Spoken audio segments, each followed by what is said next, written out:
Assalamualaikum warahmatullahi wabarakatuh. Nama saya Komang Wahidiana, NPM 175303109, di mana video kali ini bertujuan untuk memenuhi mata kuliah ekonomi pendidikan, di mana kuis online kali ini terdiri dari 2 soal, yaitu soal yang pertama.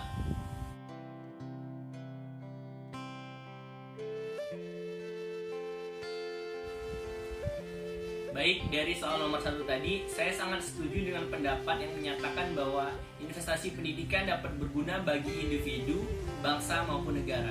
Kenapa saya setuju? Karena saya mempunyai beberapa alasan.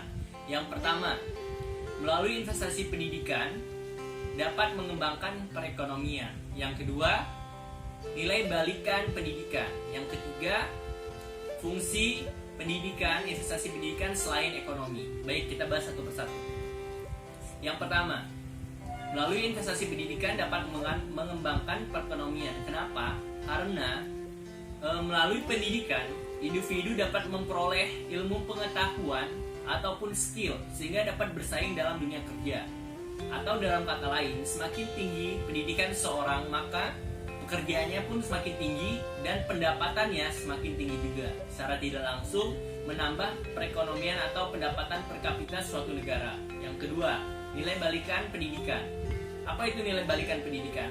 Nilai balikan pendidikan adalah perbandingan antara jumlah biaya yang dikeluarkan selama menempuh suatu jenjang pendidikan dengan jumlah pendapatan yang diterima setelah masuk ke dalam dunia kerja.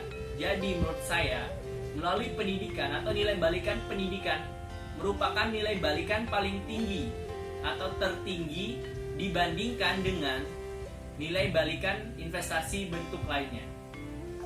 Kemudian yang ketiga, fungsi selain ekonomi, seperti fungsi sosial, politik, maupun budaya. Jadi, investasi pendidikan sangat berpengaruh atau berguna bagi individu, bangsa maupun negara. Bagi bangsa dan negara akan, menurut saya, dapat dijadikan pilihan utama dalam melakukan investasi jangka panjang. Baik, demikian jawaban nomor 1 dari saya. Jika ada salah kata, saya mohon maaf. Maka kita lanjutkan ke jawaban nomor 2.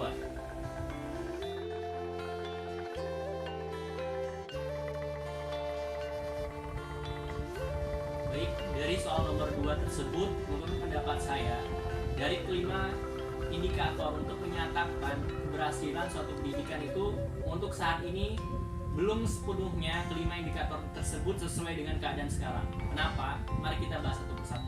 Yang pertama, dapat tidaknya seseorang dapat melanjutkan ke jenjang pendidikan yang lebih tinggi. Nah, poin ini atau indikator ini menurut saya belum sepenuhnya sesuai dengan keadaan sekarang. Kenapa?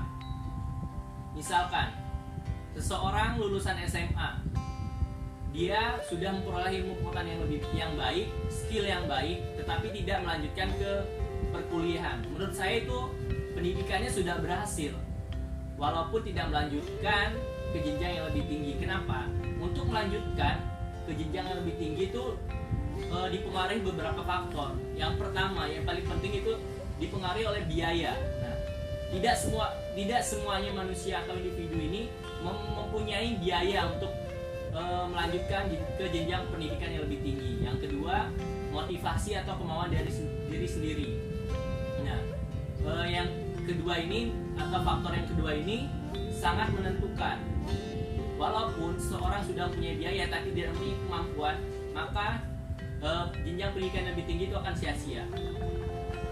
Indikator yang kedua yaitu dapat tidaknya memperoleh suatu pekerjaan. Nah, saya sangat setuju dengan indikator ini karena sesuai dengan keadaan sekarang. Kenapa? Karena jika pendidikannya berhasil, maka individu memperoleh ilmu pengetahuan yang lebih dan skill yang mumpuni, sehingga dia dapat bersaing dalam dunia pekerjaan.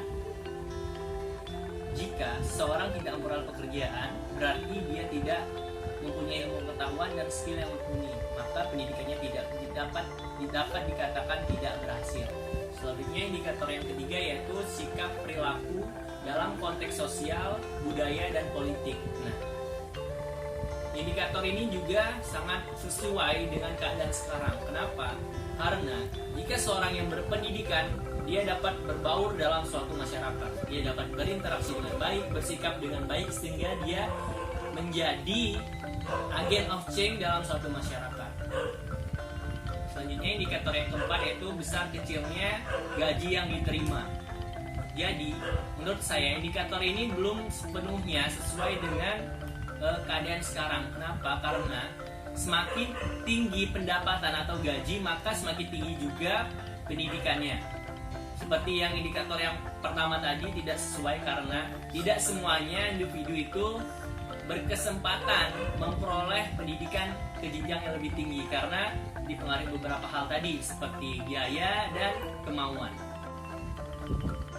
Baik, indikator yang terakhir yaitu kemampuan skill seiring dengan meningkatnya ke jenjang yang lebih tinggi atau pendidikan yang lebih tinggi. Maksudnya semakin tinggi pendidikan diharapkan skill yang kita miliki dan ilmu pengetahuan yang kita miliki juga akan meningkat. Nah, indikator ini sangat saya setujui sesuai dengan keadaan sekarang. Kenapa? Karena jika seorang mempunyai pendidikan yang tinggi, maka ilmu pengetahuan dan skillnya juga akan mengikuti meningkatnya pendidikannya.